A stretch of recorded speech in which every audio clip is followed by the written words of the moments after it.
ఈ కేసులో burden of proof అనేది అక్యూజ్డ్ మీద ఉంటుంది. అక్యూజ్డే నేను నిర్దోషిని అని నిరూపించుకోవాలి అని చెప్పినారు. కాబట్టి ఈమె ఇన్ని ట్రాన్సాక్షన్స్లలో వేళ్లు పెట్టింది కాబట్టి ఈమెకు అంత సులభం కాదు. ఇప్పట్లో ఆమెకు బెయిల్ దొరుకుతుందన్న గ్యారంటీ లేదండి. 167 కింద ఎప్పుడైతే ఒక అక్యూజ్డ్ ని మ్యాజిస్ట్రేట్ ముందు ప్రొడ్యూస్ చేస్తారో ఆ అక్యూజ్డ్ మీద ఉన్న ఆరోపణలో ప్రైమా ఫేసీగా ఎంత ఆమె ఇన్వాల్వ్మెంట్ ఉంది అనే విషయం తేలుతుంది. దాన్ని బట్టి రిమాండ్ అనేది ఆర్డర్ చేస్తారండి. అంటే ఆ జ్యుడిషియల్ ఆఫీసర్ కి కన్విన్స్ అయినారు ఏమని, కవిత ఈ రోల్ ప్లే చేసింది, షీఈ్ ది కింగ్ పిన్, ఆమె అరెస్ట్ సబబే సక్రమమైనటువంటి భావనతోని ఆమెను 7 days పోలీసు అంటే జ్యుడిషియల్ రిమాండ్ కి పంపించినారు. తర్వాత ఇదే టైంలో కూడా ఆమెను ఫర్దర్ గా ఇంట్రాగేట్ చేసే అవకాశం కూడా కల్పించినారు. కాబట్టి ఆమె ఇక like any other accused in the PMLA case ఆమె కూడా ఈ ప్రాసిక్యూషన్ ఎదుర్కోవాలి. అంటే వారం రోజుల కస్టడీ ఇచ్చారు కదా శరత్ కుమార్ గారు, వారం రోజుల కస్టడీలో ఈడీ అధికారుల విచారణ తీరు ఎలా ఉండబోతుంది?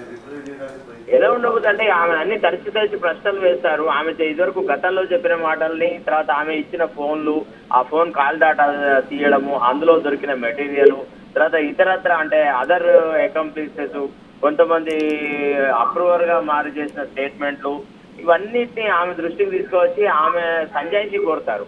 ఆ సంజాయిషీలలో ఆమె సంతృప్తికరంగా సమాధానాలు చెప్పే అవకాశం ఉంటుంది. ఎందుకంటే ఆమె దాపరికం అనేది ఇప్పుడు ఉండదు ఇక. ఎందుకంటే ఆల్మోస్ట్ ఈ కేసులో అన్ని విషయాలు బహిర్గతమైనవి కాబట్టి ఆమె ఇన్వాల్వ్మెంట్ ఉంది అనే సంగతి పూర్తిగా తేలిపోతుంది. తర్వాత మళ్ళీ ఆ 7 days కస్టడీని ఇంకా ఫర్దర్ 7 days జ్యుడిషియల్ రిమాండ్ కూడా ఇంపోజ్ చేస్తారు.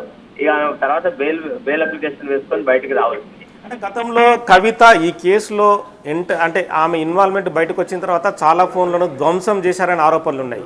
సో వాటిని రిట్రీవ్ చేసిన తర్వాత ఆ అంశాలని కవిత ముందు ఉంచే అవకాశం కనిపిస్తుంది. మరి ఒకవేళ కవిత మౌనంగా ఉండి ఈడీ అధికారులకు సమాధానం చెప్పుకుంటే పరిస్థితి ఏంటి? మౌనంగా ఉండడం అనేది ఇంపాసిబుల్. ఎందుకు అంటే మౌనంగా ఉన్నా అది ఆమె యాక్సెప్టబిలిటీకి వెళ్తుంది.